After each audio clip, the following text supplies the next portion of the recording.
இப்போது இந்த எஸ்ஐஆர் நம்ம தமிழ்நாட்டில் எப்படி ஒர்க் ஆக போகுது? கடந்த ஜனவரி மாதம் எடுத்த அந்த கணக்கெடுப்பில் 6,36,00,000 வாக்காளர்கள் நம்ம தமிழ்நாட்டில் இருக்கிறாங்க. ஆனால் அவங்க யாருக்குமே இந்த ஓட்டு போடுற உரிமையே இல்லை. அந்த பிஎல்ஓன்னு சொல்லுவாங்க, பூத் லெவல் ஆஃபீஸர்ஸ், வாக்குச்சாவடி நிலை அலுவலர். அவங்க தான் வீடு வீடாக போய் அந்த ஃபார்மை கொடுப்பாங்க. அதை நம்ம ஃபில்அப் பண்ணி கொடுக்கணும்.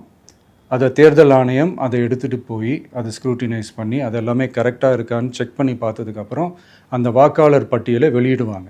அந்த வாக்காளர் பட்டியலில் நம்ம பேர் இருக்கணும். அப்போ தான் நம்மளால் ஓட்டு போட முடியும். அந்த புது பட்டியல் வர்ற வரைக்கும் நம்ம வாக்காளர்களான்றது அது உறுதியே செய்ய முடியாது. இன்கேஸ் அந்த புது பட்டியலில் நம்ம பேர் இல்லைன்னா அது ஒரு தனி ப்ராசஸ், அது ஒரு தனி ஃபார்ம், அது ஒரு தனி கிளைம்ன்ற மாதிரி அது ஒரு வேறு வேலை. ஸோ இந்த மாதிரி நிறைய சிரமங்கள் குழப்பங்கள் இருக்கிறதுனால மக்களுக்கு இது மேலே ஒரு கன்ஃபியூஷன் ஒன்று இருக்குது. இது என்ன வெரிஃபிகேஷனா, இல்லை ஒரு மறைமுக ரீரெஜிஸ்ட்ரேஷனா, இல்லை இது வந்து ஒரு நியூ ரெஜிஸ்ட்ரேஷன் மாதிரியே தானா அப்படின்ற மாதிரி நிறைய கன்ஃபியூஷன் இருக்குது. அவங்க செய்ய வேண்டியதெல்லாம் ஒன்று தான். இந்த மாதிரி வீடு வீடாக போய் அந்த என்யூமரேஷன் ஃபார்ம் நம்ம ஃபில்அப் பண்ணி கொடுக்கும்போது அதுக்கான அக்னாலேஜ்மெண்ட்டை அந்த பிஎல்ஓ அந்த ஆஃபீஸர்கிட்ட இருந்து நீங்கள் வாங்கிக்கணும். அது ரொம்ப ரொம்ப முக்கியம். இது நான் சொல்கிறது வாக்காளர் பட்டியலில் ஆல்ரெடி உங்கள் பேர் இருக்கிறவங்களுக்கு நான் சொல்கிறேன்.